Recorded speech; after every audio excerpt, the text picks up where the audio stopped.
ये देखो अंकिता, ये सारा पार्किंग एरिया है। ये तो पूरा रेडी हो चुका है, बस ये फ्लोरिंग बाकी है। काफी जल्दी काम हो गया। लास्ट टाइम आई थी तो कुछ भी नहीं था। अंकल जी, अरे साहब हम ये क्या कर रहे हैं? मेरे पैर क्यों छू रहे हैं? अरे ये राहुल इन अंकल के पैर क्यों छू रहे हैं? अगर ये यहाँ पे मजदूरी का काम करते हैं तो ये राहुल इनके पैर क्यों छू रहा है? अरे अंकल जी आप ये सब छोड़िए, आप यहाँ पे ये मजदूरी का काम क्यों कर रहे हो? अरे आपका तो इतना अच्छा रेस्टोरेंट था, कहाँ गया? मैं काफी टाइम से देख रहा हूँ वो रेस्टोरेंट पे ताला लगा हुआ है, वहाँ कोई और दुकान खुल गई है शायद। मेरा रेस्टोरेंट था? ये साहब आपको ये किसने बताया? और आप है कौन? आप मेरे बारे में इतना सब कुछ कैसे जानते हैं? अरे अंकल, लगता है आपने मेरे को पहचाना नहीं। नहीं बेटा, मैंने वाकई आपको नहीं पहचाना। याद कीजिए, मैं आपके रेस्टोरेंट के बाहर सीढ़ियों पे बैठा हुआ था, आप अचानक आए थे। आपको लगा कि मैं भूखा हूँ तो मेरे को आपने फ्री में खाना खिलाया था, मेरे मना करने के बावजूद भी। और मैं बेशर्मों की तरह आपके यहाँ पे रोज आने लगा था सिर्फ खाना खाने के लिए, और आपने कभी मेरे को मना भी नहीं करा। हाँ हाँ बेटा, मैं तो पहचान लिया। अच्छा, इतने टाइम के बाद मिले हो, कैसे हो? सब ठीक है ना? अंकल जी मैं तो बिल्कुल ठीक हूँ। देखिए ना, भगवान की कृपा से और आपकी कृपा से आज मैं इतना बड़ा बिजनेसमैन हूँ, और ये घर है ना मेरा ही बन रहा है। ये तो बड़ी खुशी की बात है बेटा, तुमने तो बहुत तरक्की कर ली। भगवान तुम्हारी तरक्की को और बढ़ाए, तुम और कामयाब हो। बहुत खुशी हुई तुम्हें देखकर। लेकिन आप यहाँ मजदूरी कुछ समझ में नहीं आया अंकल जी। राहुल, ये अंकल कौन है? अंकिता, अंकल जी मेरे को सालों पहले मिले थे। अरे इनका बहुत बड़ा रेस्टोरेंट था, और एक दिन जब मैं नौकरी की तलाश में इधर उधर भटकता रहता था, तब मैं इनके रेस्टोरेंट के बाहर सीढ़ियों पे बैठा हुआ था। सुबह से शाम हो गई थी बैठे बैठे, मैं बहुत तंग हो चुका था। तब इन्होंने देखा, शायद इनको लगा कि ये भूखा है, उन्होंने जबरदस्ती अंदर बिठा के मेरे को खाना खिलाया। और देखो, मैं इतना बेशरम था, मैं इनके यहाँ पे रोज खाना खाने जाने लग गया, और इन्होंने मेरे को कभी भी मना नहीं किया। हमेशा मेरा पेट भर के ही मेरे को घर पे भेजा है, और ना ही कभी मेरे से पैसे मांगे। लेकिन आज इनकी ऐसी हालत देखकर रेस्टोरेंट छोड़कर इधर मजदूरी कर रहे हैं, मुझे कुछ समझ में नहीं आया। अंकल जी बताइए ना, क्या हुआ है आपके साथ?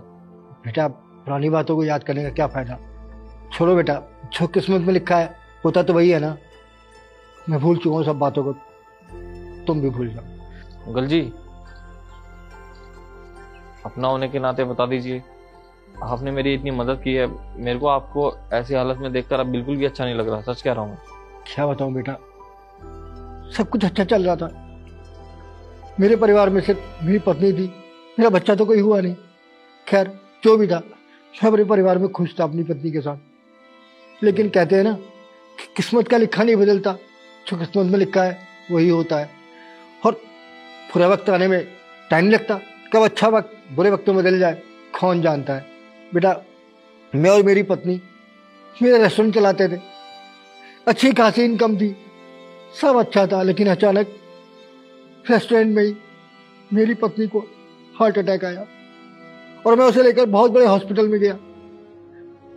मैं चाहता था कि किसी भी कीमत पर मेरी पत्नी बच जाए। डॉक्टर ने जो कहा, महंगे से महंगे टेस्ट, महंगे से महंगे इंजेक्शन, मैंने सब कुछ प्रबंध किया। मेरी जमा पूंजी खत्म हो गई तो मैंने अपना रेस्टोरेंट भी बेच दिया। मेरी पत्नी पूरे 1 महीने वेंटिलेटर पर रही। सब 1 महीने बाद भी मेरी पत्नी को होश नहीं आया, तो डॉक्टरों ने हाथ खड़े कर दिए। मैंने बहुत हाथ पैर जोड़े डॉक्टरों के कि किसी भी तरीके मेरी पत्नी को बचा लो, लेकिन ईश्वर को शायद यही मंजूर था। मेरी पत्नी का स्वर्गवास हो गया, और मेरे पास कुछ भी नहीं बचा, ना मेरी पत्नी बची, ना मेरा रेस्टोरेंट।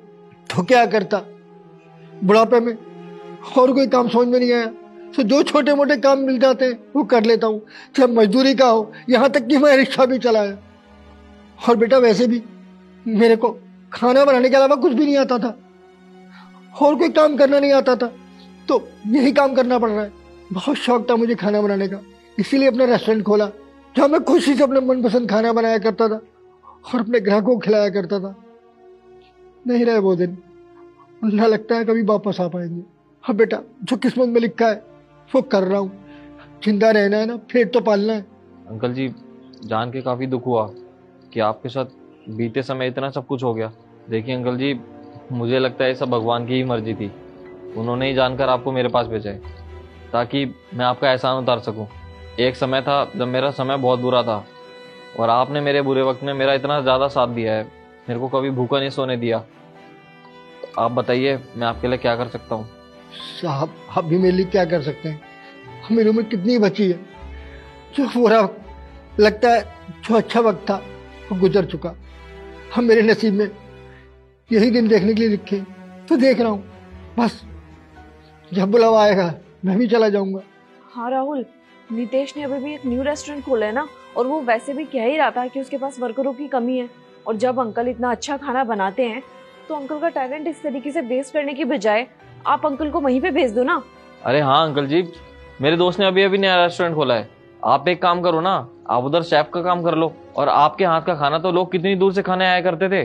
बेटा खाना बनाना ही तो मेरा पेशा है, उसी से तो मेरी पहचान है। और अगर मेरे मनपसंद काम मुझे मिल जाता है तो इससे बड़ी खुशी की बात और कुछ नहीं हो सकती मेरे लिए। बेटा बेटा अगर तुम्हारे दोस्त के रेस्टोरेंट में मुझे काम मिल जाता है तो मैं खुशी खुशी करने के लिए तैयार हूँ। और बेटा बुढ़ापा आ गया है, अब इतना मुश्किल काम मेरे लिए आसान तो है नहीं, ना ही मेरी मनमर्जी का काम है। बस पेट पालने के लिए ही एक मजबूरी में काम कर रहा हूँ। अगर रेस्टोरेंट में मुझे काम मिल जाता है ना तो बेटा बहुत एहसान होगा तुम्हारा। अंकल जी मेरे सामने हाथ मत जोड़िए, अब मेरा समय आया है कि मैं आपकी मदद कर सकूं। और वैसे भी आप ये मत सोचिए कि मैं आपके ऊपर कोई एहसान कर रहा हूँ। अरे आपके अंदर तो इतना अच्छा टैलेंट है खाना बनाने का, और आपको कितना शौक भी है। अगर आप वो काम छोड़कर कुछ और करेंगे तो आपका टैलेंट तो वैसे भी वेस्ट हो रहा है। तो इससे बढ़िया आप उसी लाइन में जाइए ना जिसमें आप परफेक्ट हैं। सही कहते हैं लोग, भलाई कभी भी व्यर्थ नहीं जाती, हमेशा वापस लौट कर जरूर आती है। और आज जिस तरह से तुम मेरा मनपसंद काम मुझे दिलवा रहे हो तो साफ नजर आ रहा है कि मैं तुम्हारे लिए छोटी सी मदद की थी, कोई भलाई नहीं की थी। बस एक भूखा बच्चा देखकर पता नहीं क्यों दिल में आया कि उसे खाना खिला दूं, क्योंकि मेरी अपनी तो कोई औलाद नहीं थी। तो मैं ही अपना बेटा देखा कि अगर मेरा बेटा भूखा होता तो मैं क्या करता। मैं तो बस इंसानियत के नाते तुम्हें खाना खिलाया। और आज जब मुझे किसी सहारे की जरूरत थी तो तुम बेटे की तरह मेरे सामने आ गए और मुझे नौकरी दिलवा रहे हो, वो भी जो मेरा काम है उसे की। बेटा मैं तुम्हारा एहसान कभी नहीं बोलूंगा। ठीक है अंकल जी। बहुत बहुत धन्यवाद बेटा, सदा सुखी रहो।